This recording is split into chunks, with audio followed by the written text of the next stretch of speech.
నమస్తే welcome to our channel నేను సమరి. ఈ రోజు ఏపీలో ఎలక్షన్ కమిషన్ ఐఏఎస్ ని సస్పెండ్ చేసింది. ఈ అంశానికి సంబంధించి మనతో ఈ రోజు ఉన్నారు Saptagiri Prasad TDP senior leader. Sir నమస్తే. నమస్కారం మేడం. మీకు వైల్డ్ వోల్ఫ్ ఛానల్ ప్రేక్షకులకి వీక్షకులకి మీ సాంకేతిక సిబ్బందికి యాజమాన్యానికి అందరికీ హృదయపూర్వక నమస్కారాలు మేడం. సార్ ఏపీలో ఎలక్షన్ కమిషన్ ఐఏఎస్ ని సస్పెండ్ చేసింది.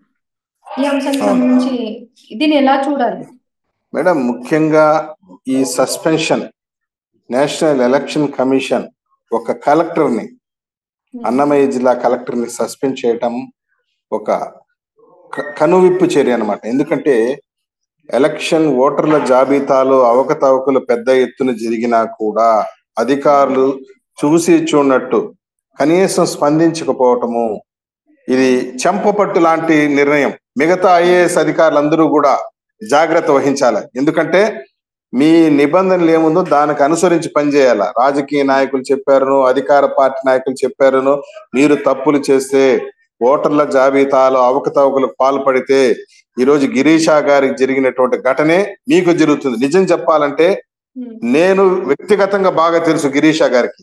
చాలా మంచి ఆఫీసర్, చాలా సిన్సియర్ ఆఫీసర్. ఆయన మా చిత్తూరు జిల్లాలో జాయింట్ కలెక్టర్ గా చేశారు. అదే విధంగా తిరుపతి మున్సిపల్ కమిషనర్ కూడా చేశారు. చాలా చిత్తశుద్ధి కలిగినటువంటి ఆఫీసర్.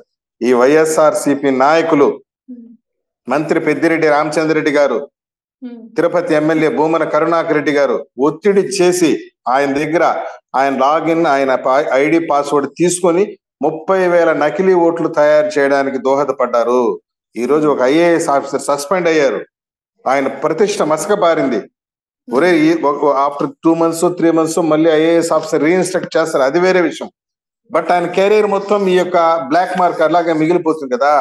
ఈ రోజు ఒక ఐఏఎస్ ఆఫీసర్ సస్పెండ్ అయిపోతే ఈ రూలింగ్ పార్టీ నాయకులు, అధికార పార్టీ నాయకులు ఎవరైనా నోరు తెరిచి స్పందిస్తున్నారా? ఎంత చెడ్డ పేరు తెచ్చారు. నేను అడుగుతున్నాను, గతంలో వైఎస్ రాజశేఖర రెడ్డి గారు ముఖ్యమంత్రిగా ఉన్నప్పుడు శ్రీలక్ష్మి లాంటి ఐఏఎస్ ఆఫీసర్ జైలుకి వెళ్ళారు.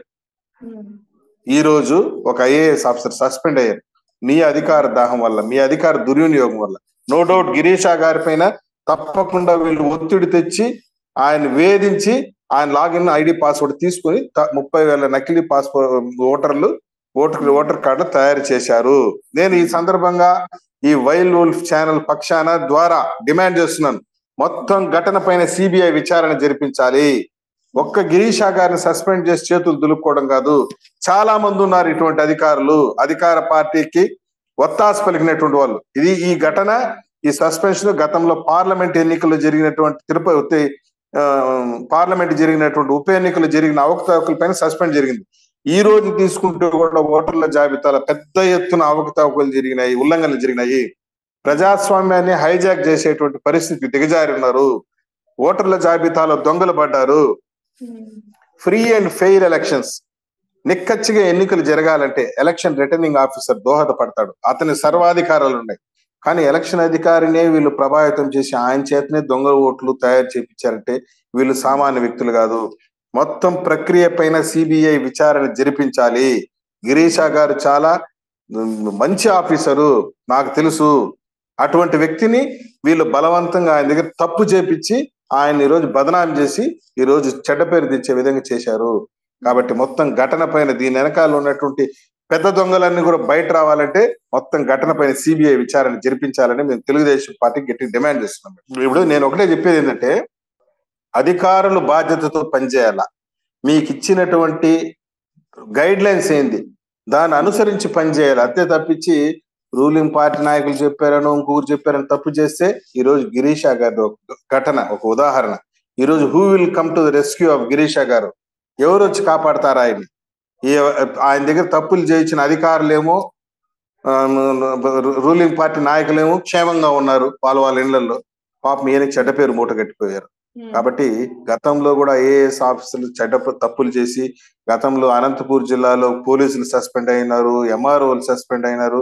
ఈరోజు చివరికి ఒక జిల్లా కలెక్టర్ గారు, ఎవరైతే డిస్ట్రిక్ట్ మ్యాజిస్ట్రేట్ ఉన్నారో ఆయన సస్పెండ్ కావడం అనేది చాలా ఆశ్చర్యకరంగా ఉంది. చాలా ప్రమాద ఘటికలు, ప్రజాస్వామ్యానికి ప్రమాద ఘటికలు దాపరించున్నాయి. Democracy is in huge threat. వీటన్నిటినీ మనం అధిగమించాలి.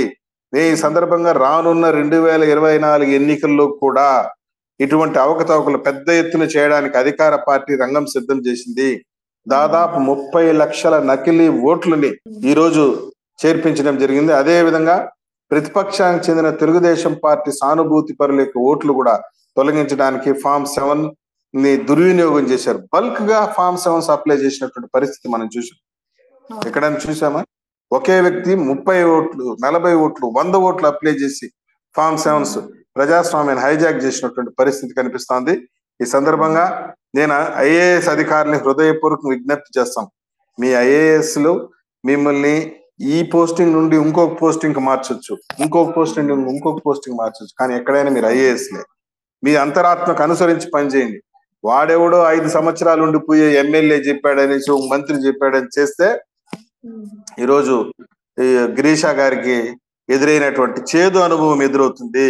ఎమ్మెల్యేలు చెప్పినా, ఎంపీలు చెప్పినా, చివరికి ముఖ్యమంత్రి చెప్పినా రూల్స్ ఏ విధంగా ఉందో దాన్ని పాటించండి. మిమ్మల్ని ఎవరు ఏమి చేయలేరు. మిమ్మల్ని కాపాడేది చట్టం కాపాడుతుంది, న్యాయం కాపాడుతుంది, ధర్మం కాపాడుతుంది. అంతే తప్పించి వైసీపీ ఎమ్మెల్యేలు, మంత్రులు, చివరికి ముఖ్యమంత్రి కూడా కాపాడలేడని చెప్పి ఈ సందర్భంగా నేను గట్టిగా విజ్ఞప్తి చేస్తున్నాను. మేడం, ఇప్పుడే మేము వింటున్నాం బొత్స సత్యనారాయణ గారు షాక్ ఇస్తున్నారని చెప్పేసి.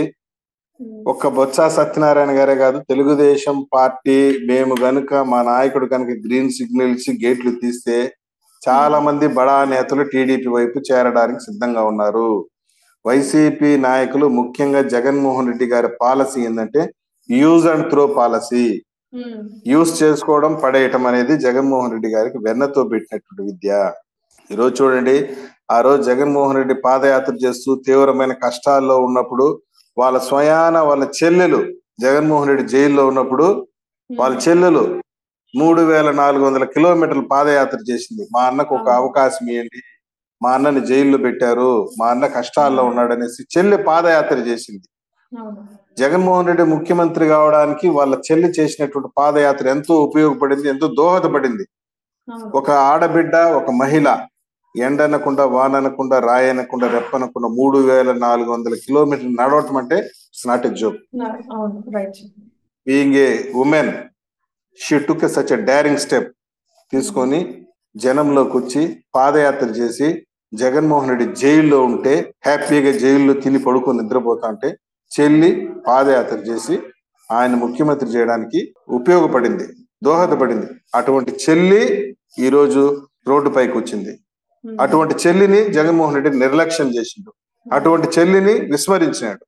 ఈరోజు నేను అడుగుతున్నా జగన్మోహన్ రెడ్డి గారిని, ఇది యూజ్ అండ్ త్రో పాలసీ కాదా? ఇటువంటి బొత్సాలు, ఇటువంటి షర్మిలమ్మలు, ఇటువంటి విజయములు చాలా మంది ఉన్నారు. జగన్మోహన్ రెడ్డి చిత్తూరు జిల్లాలో కూడా చాలా మంది ఎమ్మెల్యేలని ఉపయోగించుకొని వాళ్ళ దగ్గర డబ్బు తీసుకుని టికెట్లు ఇవ్వకుండా ఏమార్చేసినటువంటి ఘటనని మనం చూసాం.